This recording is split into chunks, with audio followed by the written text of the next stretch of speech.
मैं आज आपको कक्षा सप्तम का बसंत पुस्तक का पाठ 2 दादी माँ समझाऊंगी। इस पाठ के लेखक के बच्चों श्रीमान शिव प्रसाद जी सिंह। ये पाठ दादी माँ के बारे में किस चर्चा की गई है। इस पाठ में क्या की गई है? दादी माँ के बारे में बात की गई है। और किसकी दादी माँ बच्चों? लेखक की दादी माँ। लेखक ने अपनी दादी माँ की बहुत सारी बातें बताई है। आप जो है ना, आप सबके घर में भी दादी माँ होगी ना बच्चों। तो लेखक की दादी माँ कैसी थी ये समझने की कोशिश करिए। क्या आपकी दादी माँ भी ऐसी है? आप इसको पाठ को समझने के बाद सोचना कि जैसी लेखक की दादी माँ थी, क्या आपकी दादी माँ भी ऐसी है? तो आप बच्चों, अब हम पढ़ते हैं पाठ की ओर बढ़ते हैं। पाठ में दे रखा है बच्चों, कमजोरी ही अपनी, पर सच तो यह है कि जरा सी कठिनाई पड़ते बीसों गर्मी बरसात और बसंत देखने के बाद भी मेरा मन सदा तो प्राय अनमना सा हो जाता है। मेरे शुभचिंतक मित्र मुंह पर मुझे प्रसन्न करने के लिए आने वाली छुट्टियों की सूचना देते हैं और पीठ पीछे मुझे कमज़ोर और जरा सी प्रतिकूलता से घबराने वाला कहकर मेरी मजाक उड़ाते हैं। मैं सोचता हूँ, अच्छा अब कभी उन बातों को न सोचूंगा। ठीक है, जाने दो, सोचने से होता ही क्या है। पर बरबस मेरी आंखों के सामने शरद की शीत किरणों के समान स्वच्छ शीतल किसी की धुंधली छाया नाच उठती है। इस पाठ के पहले गद्यांश में बच्चों क्या बताया गया है? लेखक ने क्या बताने का प्रयास किया है कि ये बताने का प्रयास किया है कि भले ही वो अपने जीवन में बहुत सी कठिनाइयाँ देख चुका है। कौन? लेखक। सदा नहीं, अक्सर उसका मन दुखी हो जाता है। सदा तो नहीं होता, लेकिन अक्सर उसका मन दुखी हो जाता है। कब हो जाता है? जब वो उसके जीवन में कठिनाइयाँ आती है। उनके जो शुभ चिंतक है मित्र, वह उनको छुट्टियों के बारे में बताते हैं। कहते हैं कि इन दिनों में छुट्टियाँ आने वाली है। किसको बताते हैं बच्चों? लेखक को बताते हैं। और फिर छुट्टियों के बारे में बता करके लेखक थोड़े से प्रसन्न हो जाते हैं।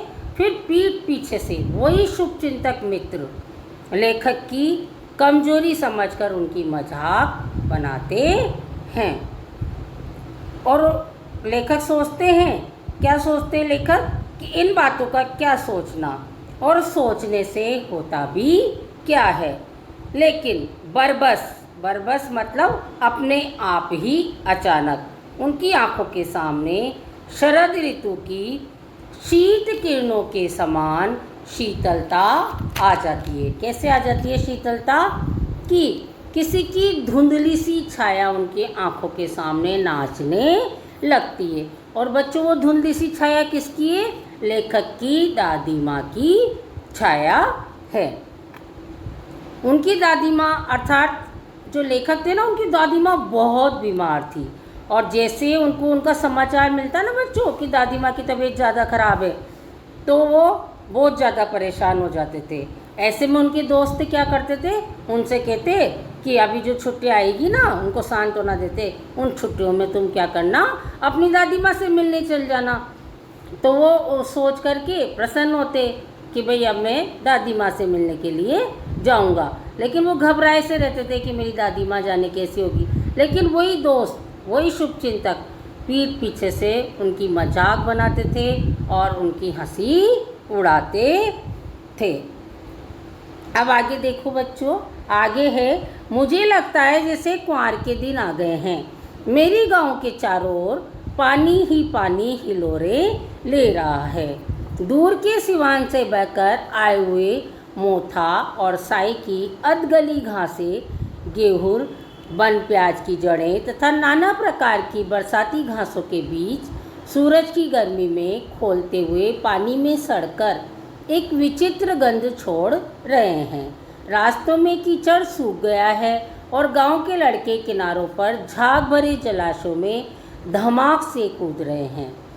अपने अपने मौसम की अपनी अपनी बातें होती है। मुझे लगता है जैसे क्वार के दिन आ गए। लेखक ने यहाँ पर क्वार के महीने का वर्णन किया है। क्वार के महीने को बच्चों आश्विन का महीना भी कहते हैं। ये हिंदू कैलेंडर के हिसाब से महीना होता है। इसका नाम है हिंदू कैलेंडर के हिसाब से। क्वार को क्या कहते हैं? आश्विन भी कहते हैं। तो इसमें उस महीने का वर्णन किया गया है। इस महीने में क्या होता है? बरसात बीत जाती है, बरसात के दिन निकल जाते हैं। सूरज की गर्मी क्या होती है? बहुत तेज हो जाती है और बरसात के पानी के साथ बहकर आई हुई घासें, जड़ें सूरज की रोशनी से क्या होती है? गर्म पानी में सड़ने लगती है। वो जो बहकर आती है ना, जड़ें रहती है, बन प्याज की, कई प्रकार की अधगली घासें रहती है। ये सब क्या है? सूरज की गर्मी में, जो सूरज की गर्मी के ताप से खोलता हुआ पानी रहता है ना, उसमें सड़ने लगती है। विचित्र मतलब अनोखी गंध, गंध यानी बदबू। तो एक अनोखी सी बदबू आने लगती है, एक विचित्र सी गंध छोड़ रहे हैं पानी में, तो विचित्र सी गंध यानी एक अनोखी सी बदबू आने लगती है। कीचड़ जो है ना, बरसात से भरा हुआ पानी, बरसात से जो कीचड़ हो गया था, तो वो कीचड़ क्या हुआ है बच्चों? सूख गया है। और कीचड़ सूख जाने के बाद बरसाती पानी जगह जगह इकट्ठा हो गया है। उसमें जो बच्चे हैं ना बच्चों, वो क्या कर रहे हैं? धमाक धमाक अर्थात तेज आवाज़ में उसमें कूदकर नहा रहे हैं। ये बातें बरसात के बाद के मौसम की है। धन्यवाद बच्चों, आज हम यहाँ तक ही पढ़ेंगे।